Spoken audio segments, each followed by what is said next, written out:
It really didn't hit me at first. Like I said, I was trying to lock in. I just know that, like I said, I was the last person to be called, so I went through the huddle. But after I came back, a couple guys told me congrats on being named captain. So I didn't really have a lot of time to take it in. I just wanted to get out there and play the best of my ability. So what's your reaction now that you've had a little more time to think about it? I mean, it's definitely honest, following Paul Pierce, who was our last captain, and he held the C for a long time. So it's definitely something I'm very proud of. I think I've earned it, but at the end of the day, it's not just me as a leader. It's going to take a lot of guys to lead this team. And Rajon Rondo, the man, the myth, the legend, the captain. The captain. He found out when we all found out. It was kind of subtle there. And your captain, Rajon Rondo, honestly, that kind of caught me by surprise. I didn't even recognize it right away. I don't think it was till like the second half that I realized, wait, he's the captain of the Celtics now. And as he said, an honor passed down from Paul Pierce, who was captain for a long time. Before that, fun fact, it was Antoine Walker and Dana Barros were co-captains before Paul Pierce became captain.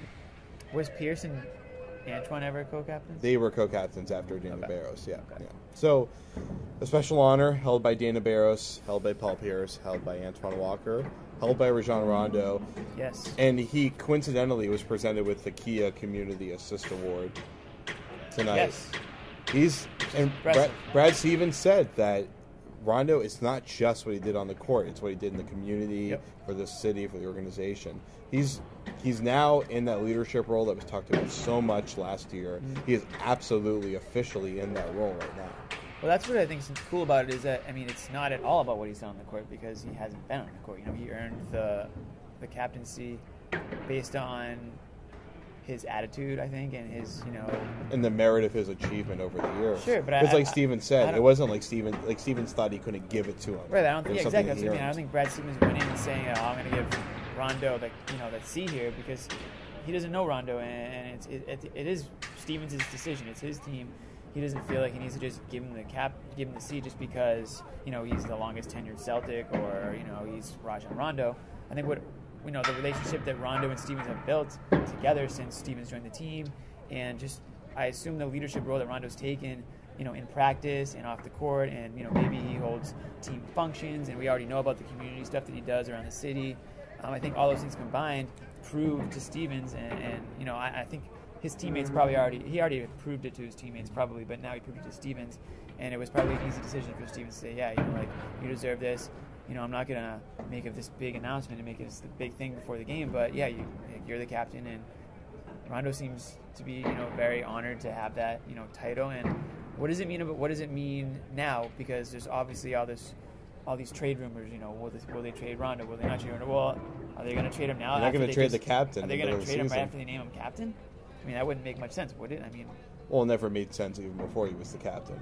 So well, it made more sense, I guess. I mean, you could understand if they wanted to trade Rondo. Yeah, you're right. I mean, you don't just trade him for nothing, but depending on who you could get back, blah blah blah, all this stuff. But now it's like, well, you wouldn't really name him captain. You wouldn't want him to take on this role and take on this leadership role. It wouldn't look good for the organization, I don't think, to do that and then trade him just like that. And it would be hard to sell the rest of the team on things if you name someone a captain, then get rid of them. Right. So yeah, so we'll pretend this isn't Omen. Are they really going to trade 2 different captains in a span of 6 months here? If there's anyone that would do it, it would be Danny Ainge. Right. Yeah. So what we saw tonight, for brief periods, of course, was a pretty exciting player that has become a very successful mid-range shooter now, although he doesn't get contested very often. So we'll see how he is as a contested mid-range shooter. But he showed some post skill. I mean, he showed a pretty varied skill. He looked like he could be a 20-point scorer, which is something that he's never really had to take on, but it's something he probably has to be for this team if they're going to try to be a winning team. I think he does have to be a 20-point scorer. Now, it's going to be a hard 20 points, though. It's not going to be like Kevin Durant, like those guys. I mean, those guys just have a special gift with their shot. And Rondo has improved his jump shot, don't get me wrong. But he doesn't have that, that skill, that type of shot, that smooth jumper that those players have. So in order for him to get those 20 points, he's going to have to be crafty. He's going to have to, those post moves are going to come in handy for him. He's going to have to get to the line. He's going to have to hit his free throws. And if he can do all those things, he can average 20 points, and he can still average 10-plus assists. And if he can do those things, then, he's going to be a max-level type guy when his contract runs out. Now, if he's hovering around 15 points and 10 assists, then that's a different story. I mean, he's not, he hasn't proven that he can be that guy. He can be that, volume scorer. And I don't think he's going to be I don't think he's like a Rudy Gay type guy. He's not going to put up 30 shots for 30 points. The ultimate volume scorer. You know what I mean? But if he can prove that, he can take on some extra scoring load, then, he's going to earn that, that next deal. And I think you're right. The Celtics do need more out of him than obviously they've ever needed before because of the players that are on their team. That said, they're not trying to win that many games this year. So there's that period of transition, with not only just the Celtics, but with Rondo. I mean, he can slowly sort of maybe transition his game a bit and figure out what works for him differently. And, we'll see how Ainge puts pieces around him in order to make him a better player. And it was pretty apparent that it's going to be a slow return process for him. Yeah. It's not like 3 games in, he's going to be back to playing 35 minutes and taking 18 shots or something like that. He's going to be playing on this 20-minute routine for maybe a few games, and then it's going to slowly increase. Right. He wasn't sure if he's going to play the back end of night-to-night games. So, I mean, it might not make sense to. I mean, honestly, why? Why do it, Front office, not in a rush for that. No, I mean, if you're playing the 20 minutes and, slowly it gets up to 25, and then maybe 30, we're talking close to the end of the year, 35, and there's no reason to push it. I mean, like we said, the Celtics aren't trying to make the playoffs. They're clearly not going to make the playoffs, it seems now at this point. I mean, I feel like we go back and forth in this every other week. Well, they're only about 4 games out of the playoffs, so they're pretty close. But that's just the nature of the Eastern Conference. But they have right tied now. for the third worst record in the Exactly. NBA. Well, that's the NBA right now. I just don't think. I just don't. Now I'm switching, going back to my original thing. I don't think they're going to make the playoffs. Okay. Which I should have just kept from the beginning. But the only reason I changed is because I wanted them to get Ashik. And if they got Ashik, then they could have become, I think, a playoff team. Sure. But they didn't. Especially because Jared Solinger has developed into such a great player, except for tonight. This is the path they've chosen, and I think they're going to end up in the lottery. Now, is it going to be a top 5 pick? I have no idea. Mm-hmm. But I don't think they're going to make the playoffs. I don't think there's any need to rush Rondo back. I mean, by rushing back, I mean overuse him. Yeah. You don't want to see how, we still have to see how he responds tomorrow. We have no idea. I mean, hopefully he's going to be fine, and he'll play Sunday in Orlando or whatever it is, and we'll go from there. Well, the big thing with Rondo is the compensation injury. We heard from Kobe Bryant. Kobe was getting questions of like, are you even going to play again this year and stuff like that. And this was the year that he's returning from the injury, and he had that compensation re-injury where he broke his kneecap. By the way, he broke his kneecap. That's brutal.